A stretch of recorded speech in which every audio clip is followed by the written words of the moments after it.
नांदेड आणि हिंगोली लोकसभा मतदारसंघाच्या या प्रचंड अशा जाहीर सभेला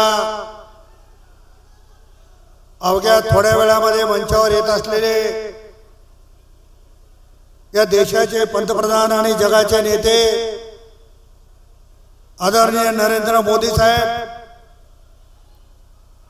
राज्याचे यशस्वी मुख्यमंत्री आदरणीय एकनाथरावजी शिंदे साहेब, प्रदेशाचे अध्यक्ष आदरणीय चंद्रशेखर बावनकुळे साहेब, राज्याचे माजी मुख्यमंत्री आदरणीय अशोकराव चव्हाण साहेब, जिल्ह्याचे पालकमंत्री आदरणीय गिरीश महाजन साहेब,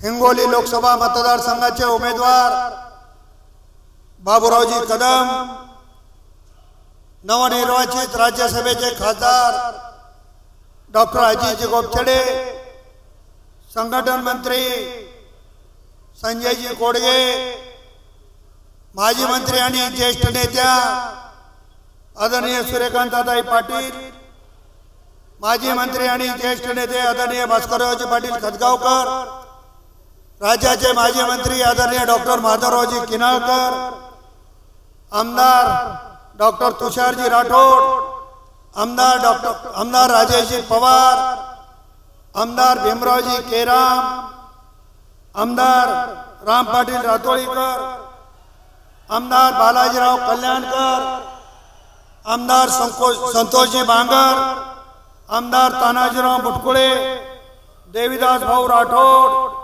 मंगाराणीताई अंबुलगेकर, संतोषरावजी हंबर्डे, किशोरजी देशमुख, दिलीप कंदकुर्ते, फुलाजी शिंदे, विजय सोनवणे, मंचावर उपस्थित सर्व मान्यवर, मोठ्या संख्येने उपस्थित बंधू भगिनी आणि पत्रकार मित्र, आपल्या सर्वांना मोदी साहेबांचं मार्गदर्शन ऐकायचंय। उद्या होणाऱ्या 26 तारखेच्या निवडणुकीत आपण सर्वांनी नांदेड मतदारसंघामध्ये मला आणि हिंगोली लोकसभा मतदारसंघामध्ये बाबूरावजी कदम यांना आशीर्वाद द्यावं ही विनंती करण्यासाठी आम्ही आपल्या समोर उभा आहोत। गेल्या 10 वर्षामध्ये आदरणीय मोदी साहेबांच्या नेतृत्वामध्ये जी कामं झाली ती आपल्या सर्वांना माहिती आहे। मित्रो, ही निवडणूक विधानसभेची नाही, ही निवडणूक जिल्हा परिषदेची नाही, ही निवडणूक नगरपालिकेची नाही, ही निवडणूक आहे की देशाचं नेतृत्व कोणाच्या हातामध्ये द्यायचं। आपला देश कोण सुरक्षित ठेवू शकतो, कोरोना सारख्या महामारीमध्ये आपल्याला जीवदान देण्याचं काम या ठिकाणी कोणी केलेलं आहे। 80 कोटी जनतेला धान्य मोफत देण्याची भूमिका कोणी स्वीकारलेली आहे आणि या केलेल्या कामाला मतदान देण्यासाठीची ही निवडणूक आहे। मला खात्री आहे की मागची निवडणूक चव्हाण साहेब आणि मी एकमेकाच्या विरोधात लढलो, आज आम्ही सगळे मंडळी एका मंचावर आलेलो। मोदी है तो मुमकिन है, त्यांनी भारतीय जनता पक्षामध्ये प्रवेश केला आणि लागले त्यांना राज्यसभेचं सदस्यत्व भारतीय जनता पक्षाने बहाल केलं। आज मंचावरची सर्व मंडळी अतिशय कष्टानं नांदेड आणि हिंगोलीची जागा निवडून याच्यासाठी प्रयत्न करत आहे। मला खात्री आहे की मी समज जिल्हाभर फिरतोय, वातावरण अतिशय चांगलं आहे। प्रताप पाटील चिखलीकर निवडून येणार याच्यामध्ये शंका नाही आहे, पण आपल्याला हे दाखवून द्यायचंय की आदरणीय मोदी साहेबांवर नांदेड जिल्ह्याची जनता किती पटीने प्रेम करते आहे हे दाखवून देण्याची संधी या निमित्ताने झाली। मित्रो, ही निवडणूक आदरणीय मोदी साहेबांची निवडणूक आहे।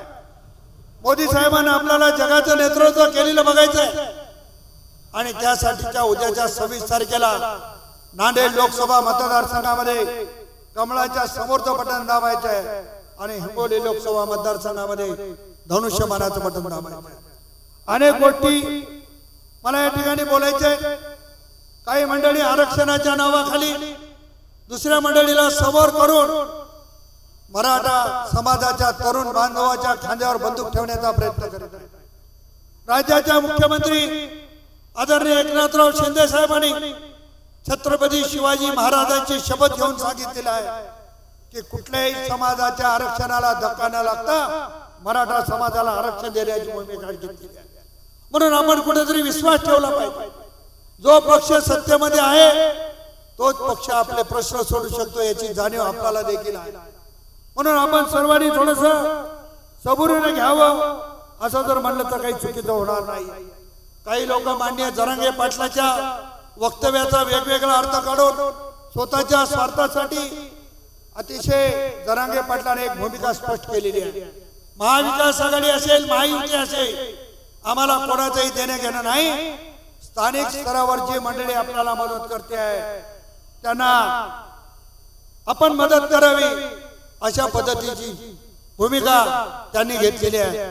म्हणून माझी आपल्या सगळ्याला नम्र विनंती आहे की उद्या होणाऱ्या 26 तारखेच्या निवडणुकीत आपण कमळाच्या समोरचं बटन दाबून माझ्यासारख्या सामान्य कुटुंबातल्या कार्यकर्त्याला पुन्हा एकदा लोकसभेत जाण्याची संधी द्यावी अशा पद्धतीची विनंती करतो। थांबतो। जय हिंद, जय महाराष्ट्र। सर्व कार्यकर्त्यांना एक विनंती करतो की समोर डाव्या बाजूला आणि उजव्या बाजूला, समोर पाठीमागच्या मंडळीला समोर डाव्या आणि उजव्या बाजूला सोडा। समोर जागा मोकळी आहे आणि कार्यकर्त्यांची मोठी रांग बाहेर लागलेली आहे, तेव्हा त्यांना देखील विनंती आहे, कार्यकर्त्यांना आवाज पोहोचत असेल तर आपण ज्या मार्गाने समोर येता येते त्या मार्गाने या आणि दोन्ही बाजूने डाव्या आणि उजव्या बाजूने आपण लवकरात लवकर समोर यावं अशा पद्धतीची विनंती करतो। आणि आपण सर्वांनी मला आणि बाबूरावजीला आशीर्वाद द्यावे एवढी विनंती करून थांबतो। जय श्रीराम।